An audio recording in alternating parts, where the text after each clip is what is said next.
Yeah, so let's hang out here a little bit and talk about Paris. Right now, I'm somewhere kind of east. I don't know what that is. It's probably a hotel. It says house Dutch. At least that's so far as I understand. Yeah, basically Paris. Paris was a very short trip.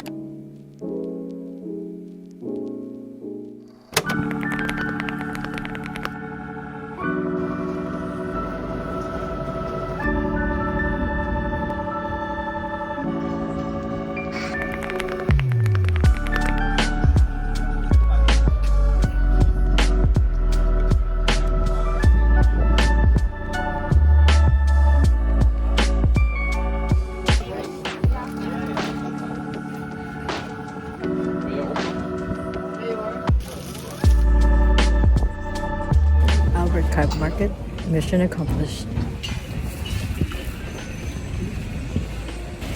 Not too sweet, not a crunchy, not a heavy breakfast for me.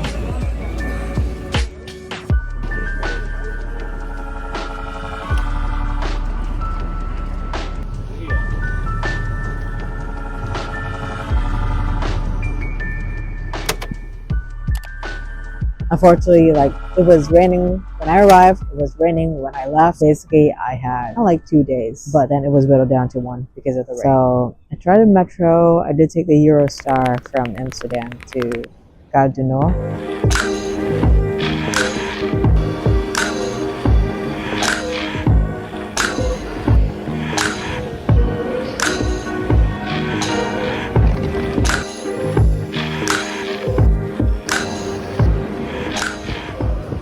Then my plan was to cycle, which I use the Lime app, like a bike sharing app. Fortunately, it was raining, so I couldn't really ride that into the rain. So I ended up taking the subway. Pretty damp underneath over there. A lot of people. Kind of uncomfortable because I wasn't sure what the place was like and what people were like. And I didn't want to annoy people, which is something that I really don't like to do. Something that I do pay attention to and try to be mindful of when I'm visiting a place, because I don't want to like be an inconvenience to locals. Again, it's mostly the places, of course, are living cities. People do live there, and something I don't want to do is like really get in their way, like bicycles, which is why I'm hanging out on the side of people just looking at me over here. Just hanging out at the hotel, took a nice hot relaxing shower, shot the narration for the transatlantic journey episode, and then the day 1 in Amsterdam episode. And I got cut because I was so tired, man. Like, all of the things that I've been doing, by the time that I got back to Amsterdam, which is where I'm now, I was just really tired.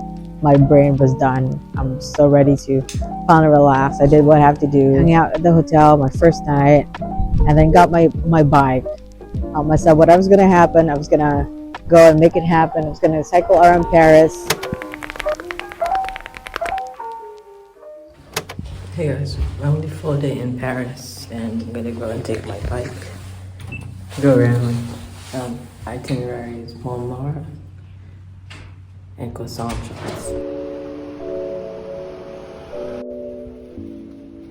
Oh yeah, I went to La Maison to get croissants, pain au chocolat, and a couple of other treats.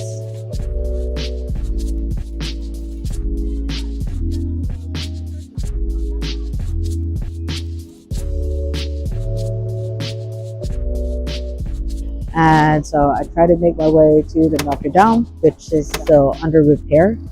Notre Dame Cathedral. I hope you feel better soon. A lot of people are waiting for you to be up, back and running. Yeah, still a lot of tourists, but I really want to see the place. And then I went to just like walk around, took a peek at Sainte-Chapelle. Didn't go inside. Instead, I went to the Concierge, where Marie Antoinette, one-time Queen of France, was held. She had a trial, and then she was sentenced to death. Sorry, it's kind of morbid, but yeah, I just went and visited her holding cell back then. Again, history junkie, so I like those things. And then I took another Lime bike, cycled my way to the Louvre, and my rule was, because Jade wasn't traveling with me, I was just going to stop by and take a photo. So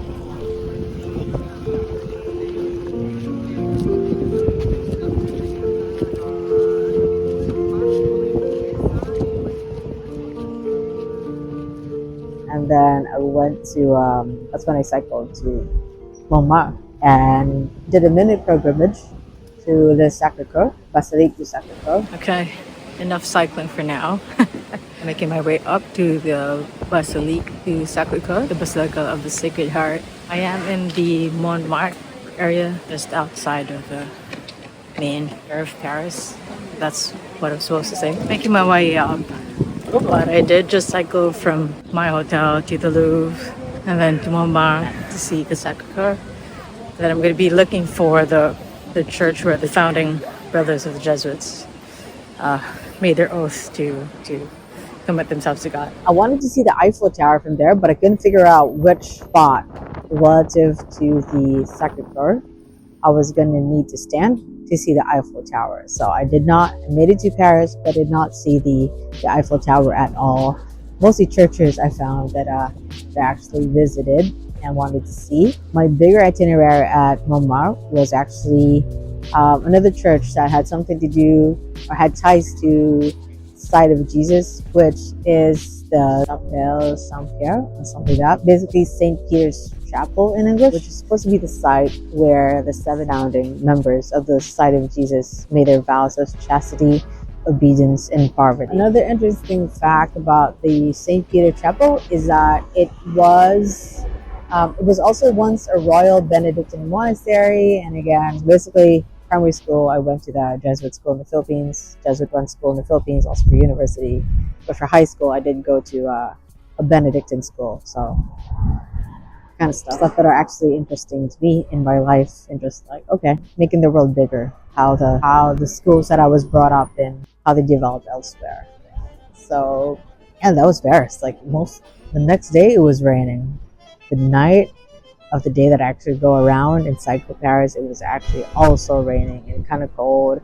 I ended up just having dinner at somewhere. I forgot the name of the restaurant, but I found out about it through the Lost LeBlanc YouTube channel and just tried it out at truffle pasta, and then it was too much for me, a lot of food. And then the next day it was raining again. I was just chilling again because it was raining, like to the point that the warning was that there was going to be flood, and I said, no, I'm not going to get stuck. I'm just going to try to make my way back to Amsterdam through the Eurostar, and then again, that was another thing. So watch out for my reels at typefoo.902 for what I did and what happened on that trip back. So I'm going to try and make my way over to that side of Amsterdam, which I think is Amsterdam Noord. There is a street art museum. Grab some coffee before I head over that side. Stay tuned.